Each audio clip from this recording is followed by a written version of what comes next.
ሰላም ውድ ተከታታዮቼ፣ ዛሬ ስለ ደም ቅባት መጨመር ወይም ደግሞ ዲስሊፒዲሚያ ስለምንለው ነገር እንነጋገራለን። ብዙ ሰዎች የደም ቅባት ከፍ እንዳለባቸው እስኪመረመሩ ድረስ አያውቁም።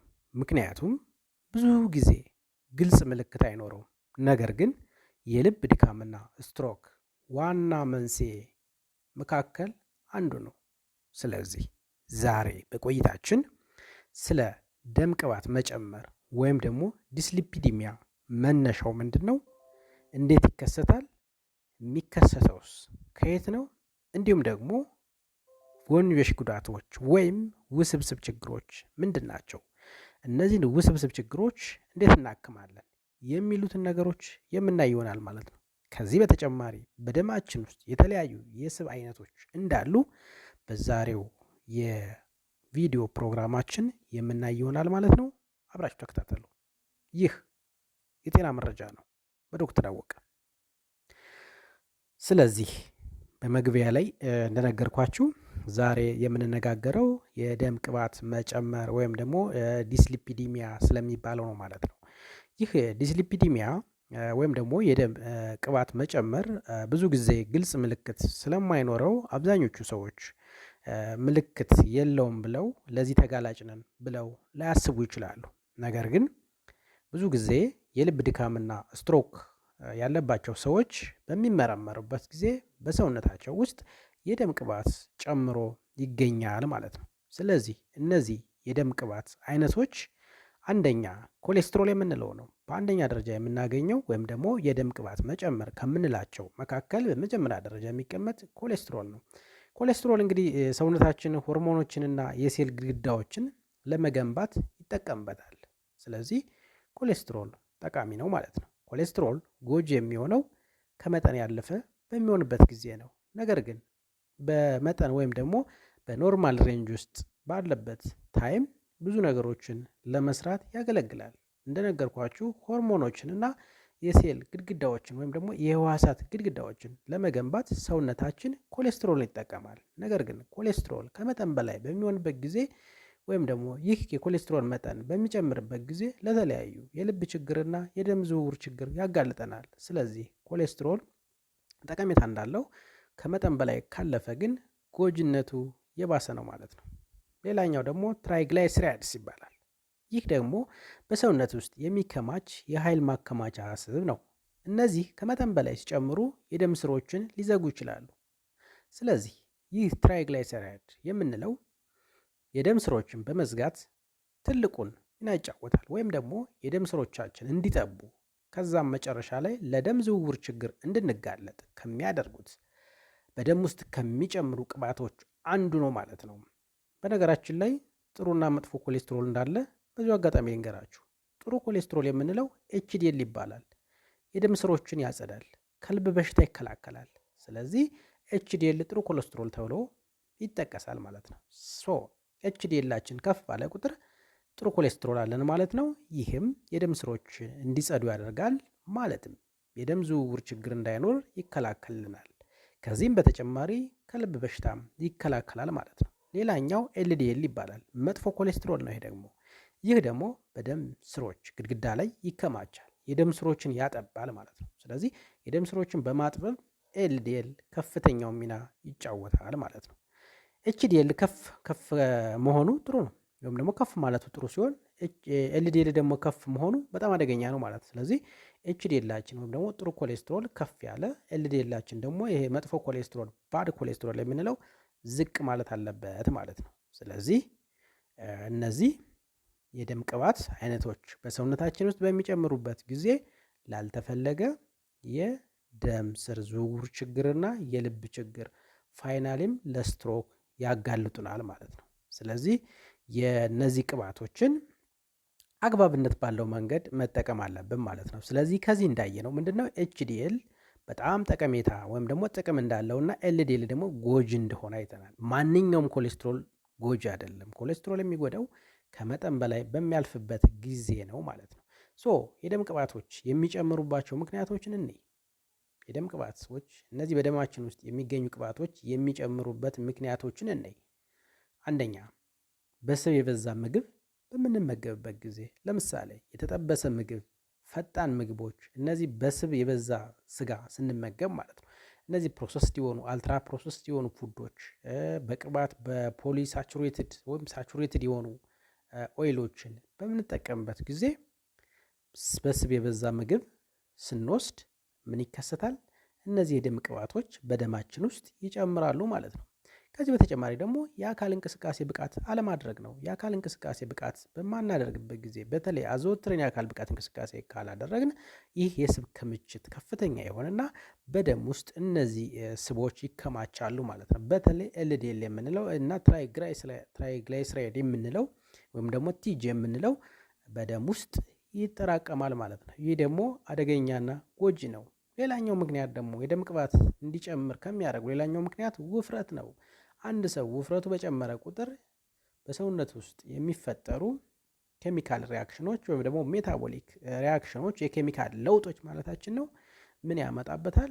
ይህንን ስብ በደም ውስጥ እንዲከማቹ ያደርጋል ማለት ነው። ስለዚህ ውፍረት ወይም ደግሞ አንድ ሰው ክብደቱ ከሚገባው በላይ ከሆነ ለነዚህ የደም ቅባቶች መጨመር ዋነኛውን አስተዋጽኦ ያደርጋል ማለት ነው። በአምስተኛ ደረጃ ወይም በአራተኛ ደረጃ የተቀመጠው ማጨስ ነው። ማጨስ በሚኖርበት ጊዜ እነዚህ ቅባቶች መጨመር ብቻ ሳይሆን የደም ስሮችም እንዲጠቡ በማድረግ ከፍተኛው ሚና ይጫወታል። በአምስተኛ ደረጃ የስኳር በሽታ ነው። የስኳር በሽታ በሚኖርበት ጊዜ ኢንሱሊን ሬዚስታንስ ሊኖር ይችላል። ኢንሱሊን ሬዚስታንስ በሚኖርበት ጊዜ እነዚህ ቅባቶች በደም ስር ከፍተኛ ሊሆኑ ይችላሉ። ሌላኛውና የመጨረሻው ምንድነው? ዘረ ወርስ ነው። ወይ ደግሞ በዘረመል የሚተላለፍ በዘር ጄኔቲካሊ የሚተላለፉ የደም ቅባቶች የሚጨምሩባቸው መንገዶች አሉ ማለት ነው። ስለዚህ እነዚህ ዋና ዋናዎቹ የደም ቅባት የሚጨምርባቸው ምክንያቶች ናቸው ማለት ነው። ስብ የበዛበት ምግብ ከተመገብን፣ የአካል ብቃት እንቅስቃሴ ካላደረግን፣ ውፍረት ካለ፣ ማጨስ የምናጨስ ከሆነና የስኳር በሽታ በመጨረሻም በዘር የሚተላለፍ ናቸው ማለት ነው። ስለዚህ እነዚህን ነገሮች በደንብ ማጤን አለብን ማለት ነው። በአብዛኛው ደግሞ ግልጽ ምልክት አይኖረውም። ይህ በደም ውስጥ ቅባት በሚጨምርበት ጊዜ አብዛኛውን ጊዜ ምልክቶች አይኖሩም ማለት ነው። ምልክቶች ላናያቸው እንችላለን ማለት ነው። ስለዚህ ይህን በሽታ ሳይለንት ኪለር ወይም ደግሞ ዝምተኛው ገዳይ ልንለው እንችላለን። ልክ እንደ ደም ግፊት ምንም አይነት ምልክት ሳይኖረው ለሞት ሊያበቃን ይችላል። በዛም ሳይለንት ኪለር ወይም ደግሞ ዝምተኛው ገዳይ የሚል ቅጽል ስም ይሰጠዋል ማለት ነው። ብዙ ሰዎች የሚያውቁት የልብ ድካም ወይም ደግሞ ስትሮክ ከተከሰተ በኋላ ነው። አብዛኞቹ ማለት ነው። አብዛኞቹ የሚታወቁት ኮምፕሊኬሽኖችን ወይም ደግሞ ውስብስብ ችግሮችን ካመጣ በኋላ ነው ማለት ነው። መመርመር ይጠበቅብናል ማለት ነው። አንድ ሰው ውፍረት ካለው፣ የሚያጨስ ከሆነ፣ ያልተመጣጠነ ምግቦች እነዚህ ስብ ቅባታማ ምግቦችን የሚያበዛ ከሆነ፣ የስኳር በሽታ ካለው፣ እነዚህ ነገሮች ካሉ እንዲሁም ደግሞ በዘረመል ወይም በጄኔቲካሊ ካለ ይህ ሰው መመርመር አለበት ማለት ነው። ሙሉ የጤና ምርመራ ማድረግ ይጠበቅበታል። ምክንያቱም ለነዚህ በሽታዎች የመጋለጥ እድሉ ከፍ ስለሚል ማለት ነው። እናም ምልክቶች ብዙ ጊዜ ስለማይታዩ ማለት ነው። የደም ቅባት አደጋዎች አሉ። አደጋዎች ወይም ደግሞ ኮምፕሊኬሽኖች ወይም ውስብስብ ችግሮች የምንላቸው አሉ። ከነዚህ ውስብስብ ችግሮች መካከል አንድ ሰው በደም ውስጥ እነዚህ ቅባቶች በሚጨምሩበት ጊዜ ሊከሰቱ የሚችሉ ውስብስብ ችግሮች ማለታችን ነው። አንደኛ የልብ ድካም ይኖራል። ሁለተኛ ስትሮክ ይከሰታል። ሶስተኛ የእግር ደም ስር መዘጋት፣ አራተኛ ከፍተኛ የደም ግፊት እና አምስተኛ ደግሞ ድንገተኛ የሆነ ሞት ሊኖር ይችላል። ስፔሻሊ ሃርት አታክም ሊኖር ይችላል ማለት ነው። ስለዚህ እነዚህ ነገሮችን በደንብ ማየት አለብን ማለት ነው። እነዚህ የዘረዘርኳቸው አምስቱ ነገሮች የደም ቅባት አደጋዎች በመባል ይታወቃሉ። ወይም ደግሞ የደም ቅባት በደም ውስጥ ያለው የቅባት መጠን በመጨመሩ ምክንያት ሊከሰቱ የሚችሉ አደገኛ ገዳዮች ናቸው ማለት ነው። ስለዚህ ምን እናደርግ? የደም ቅባት ካለ ምን እናደርግ? በሰውነታችን ውስጥ የደም ቅባት እንዳይከሰት ምን እናደርግ? መከላከያ መንገዶቹ ምንድን ናቸው? የሚሉትን ነገሮች ባጭሩ ልንገራችሁ።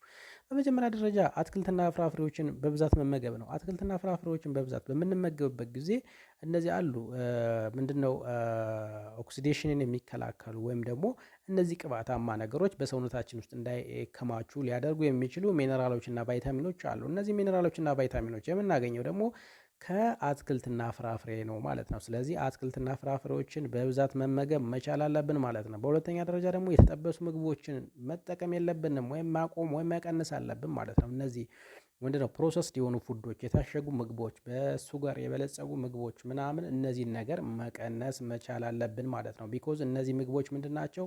ሱጋር ስላላቸው ሞሮፍ ምንድነው ፋት የመከማቸት አቅም እንዲኖር ያደርጋሉ ማለት ነው በሰውነታችን ውስጥ። በዛ ላይ ደግሞ እነዚህ ፕሮሰስድ እና አልትራ ፕሮሰስድ የሆኑ ፉዶች በሰውነታችን ውስጥ ምንድነው ቅባት እንዲጨምር ብቻ ሳይሆን ለተለያዩ ችግሮች ያጋጥሙናል ማለት ነው። ስለዚህ እነሱን ነገሮች መቀነስ አለብን። በሶስተኛ ደረጃ በሳምንት ቢያንስ 150 ደቂቃ ስፖርት ማድረግ አለብን። ስፖርት እንቅስቃሴ ማድረግ አለብን ማለትም የአካል ብቃት እንቅስቃሴ አዘወትረን ማድረግ አለብን። በሳምንት ለ150 ደቂቃ ወይም ደግሞ ለ5 ቀን፣ በቀን ደግሞ ለ30 ደቂቃ የስፖርታዊ እንቅስቃሴ ማድረግ መቻል አለብን ማለት ነው። በአራተኛ ደረጃ ደግሞ ክብደትን መቆጣጠር አለብን። ክብደታችንን ኖርማል ሬንጅ ማድረግ አለብን። ስፔሻሊ ቦዲ ማስ ኢንዴክሳችን፣ ዌስት ሰርከምፍራንስ የሚባሉ ነገሮችን ክብደታችንን በትክክል ማኔጅ ማድረግ አለብን ማለት ነው። በተለይ ኦቤሲቲ ደረጃ የገቡ ሰዎች በተለያዩ ነገሮች ያው እንደነገርኳቸው ኦቤሲቲ ወይም ደግሞ ከመጠን በላይ ያለፈ ውፍረትን የምንለካባቸው መንገዶች ብዙ ናቸው። ከነዚህ መካከል ቦዲ ማስ ኢንዴክስ አለ፣ ዌስት ሰርከምፍራንስ አለ፣ እንዲሁም ደግሞ ፋት ምን ያክል አለ የሚለውን የምንለካበት መሳሪያ አለ። ስለዚህ እነዚህን ነገሮች በመታየት ኖርማል ሬንጅ ላይ መግባት አለብን ማለት ነው። ክብደታችንን ለማስተካከል ደግሞ ከምንጠቀምባቸው ነገሮች 5ቱን በባለፈው ቪዲዮ ሰርችላችኋለሁ። እሱን ቪዲዮ ሂዳችሁ ማየት ትችላላችሁ ማለት ነው። ከዛ ውጭ ደግሞ ማጨስን ማቆም ነው። ማጨስ ማቆም፣ አንድ ሰው የሚያጨስ ከሆነ ማጨሱን ማቆም አለበት። ስፔሻሊ ላይፍ ስታይሉን ማስተካከል አለበት። ማጨስ ብቻ ሳይሆን መቃም ካለ እንዲሁም ደግሞ አልኮል መጠጣት ካለም እነዚህን ነገሮችም እነዚህን ሀቢቶችንም መቀነስ መቻል አለበት ማለት ነው። ካልሆነ ሂዝ አት ሪስክ ኦፍ ዲስሊፒዲሚያ ማለት ነው። ስለዚህ ዲስሊፒዲሚያ ለመቆጣጠር ወይም ደግሞ ለመቀነስ ላይፍ ስታይልን ማስተካከል ያስፈልጋል ማለት ነው። በመጨረሻ ደግሞ የደም ቅባት ምርመራ ማድረግ ነው። ምርመራ ማድረግ አለበት አንድ ሰው ውፍረት ካለው ወይም ደግሞ በዘረመል ከነበረ፣ እነዚህ ፕሮሰስ የሆኑ ፉዶችን የሚያተኩር ከሆነ፣ የስኳር በሽታ ካለው፣ የተለያዩ ተጋላጭ ከሆነ ለነዚህ ምርመራዎች ወይም ደግሞ የደም ቅባት ምርመራዎች ሊፒድ ፕሮፋይል የምንላቸው ማለት ነው፣ እነዚህን ነገሮች መመርመር አለበት ማለት ነው። በሚመረመርበት ጊዜ ኖርማል ከሆነም ራሱን ላይፍ ስታይሉን አስተካክሎ እንዲቀጥል፣ ጨምሮ ከሆነ ማኔጅ እንዲደረግ እንዲታከም ማድረግ አለበት ማለት ነው። ስለዚህ የደም ቅባት መጨመር ብዙ ጊዜ ምልክት ባይኖረውም ለልብ ድካምና ስትሮክ ትልቅ አደጋ ነው። በጤናማ አመጋገብ፣ በመደበኛ እንቅስቃሴና በምርመራ በቀላሉ መቆጣጠር ግን ይቻላል። ኮሌስትሮላችሁን ተቆጣጠሩ፣ ልባችሁን ጠብቁ። ቪዲዮን ከወደዱት ላይክ፣ ሰብስክራይብ እንዲሁም ደግሞ ሸር ያድርጉት። የጤና ትምህርቶችን፣ ቻናሎችን እንዲሁም ደግሞ ስለ ጤና ማወቅ የምትፈልጉ ከሆነ ጤናችሁን ለመጠበቅ የምትጥሩ ከሆነ ይህን ቻናል ሰብስክራይብ አድርጉ፣ ላይክ አድርጉ፣ እንዲሁም ደግሞ ሜምበር ሁኑ ማለት እፈልጋለሁ። በሌላ ጊዜ በሌላ ርዕስ እስከምንገናኝ የዛሬውን ርዕስ በዚሁ ጨርሳለሁ ማለት ነው። እኔም ዶክተር አወቀ ነኝ። በዚህ ቻናል ደግሞ ሁሌም እንደምላችሁ ስለ ጤናማ አመጋገብ እንዲሁም ደግሞ አካል ብቃት እንቅስቃሴ፣ የጤና መረጃ፣ በተለይ መከላከልን ትኩረት አድርጎ የሕክምና መረጃዎችን የማደርስበት ቻናል ነው። መልካም ጊዜ ይሆንላችሁ። ቴንኪው